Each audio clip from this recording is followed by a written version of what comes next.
嗨，大家好啊！我係君君老師。我相信大家都唔陌生㗎啦，都知道我係君君老師。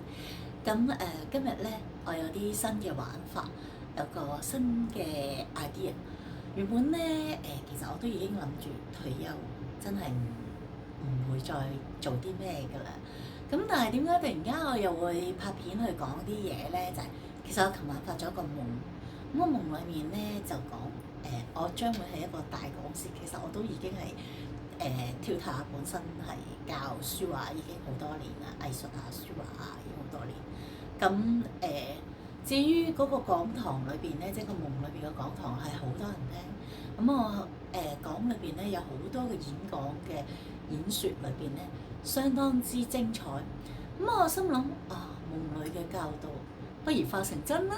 於是咧我就諗到好，我就做呢一個 talk。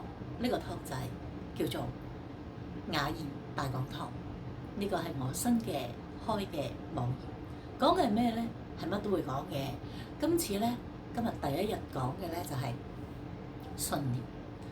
所有人都要知道，你其實係要由信念去產生你相信嘅嘢，先至會成功嘅。咁當中咧，我曾經做過一件事咧，曾經好經典嘅就係有個小朋友係我嘅兒生仔，好細個我已經教佢，我話你要相信你自己得。佢曾經同我講：我考第一啊，麗兒媽，佢叫我麗兒媽。我考第一，我一次嘅第一唔算得係乜嘢。你要相信你自己，經常都做得到，經常都得，唔係一次半次，你經常都要可以成功。你要相信。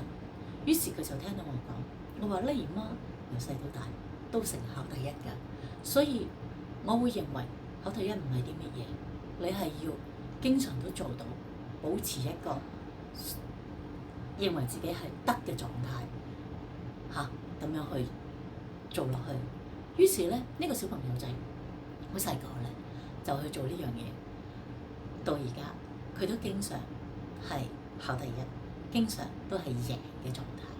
咁要勝利要贏咧，其實就由信念去開始。你個腦相信，你就會得，知唔知道？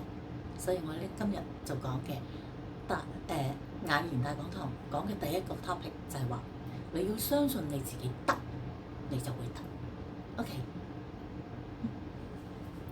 OK 啊。